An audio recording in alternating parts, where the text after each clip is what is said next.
একজন নাস্তিক একজন মুমিন বান্দাকে বলল, যে স্রষ্টাকে দেখা যায় না তাকে বিশ্বাস করা অযৌক্তিক। তখন মুমিন বান্দা, আল্লাহ তাআলার মুমিন বান্দা তাকে বলল, স্রষ্টাকে না দেখেই বিশ্বাস করতে হবে, তাহলে তুমি প্রকৃত মুমিন। কিন্তু সে বিশ্বাস করলো না। তারপরে সে আবারও বলল, তুমি ফুলকে দেখো, ফুলের ঘ্রাণ কি কখনো দেখেছো? তখন বলল না।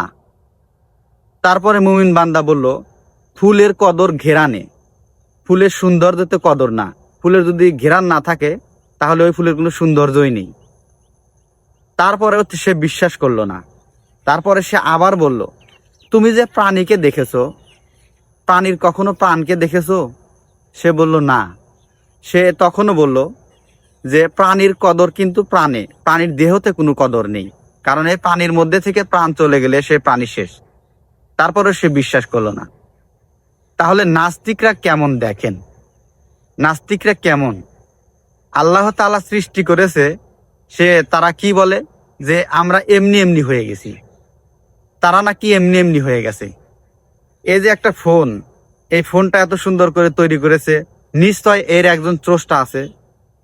একে যে সৃষ্টি করেছে সে একজন, যাই হোক, মানুষ হোক, রোবট হোক, যাই হোক হোক। তাহলে আমাকে আপনাকে যে এত সুন্দর করে সৃষ্টি করেছেন, এরই পিছনে কি কেউ নেই? আপনি এত বড় নাফরমান কিভাবে হলেন? এরা হলো নাস্তিকের কাজ। তাই সবসময় বিশ্বাস করবেন আল্লাহ তাআলা আপনার সাথেই আছে।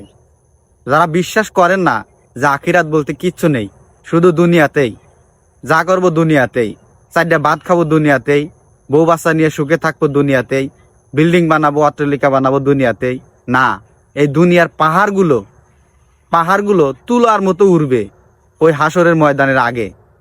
ঠিক আছে? এগুলো বিশ্বাস করবেন, না হলে আপনি প্রকৃত মুমিন হতে পারবেন না।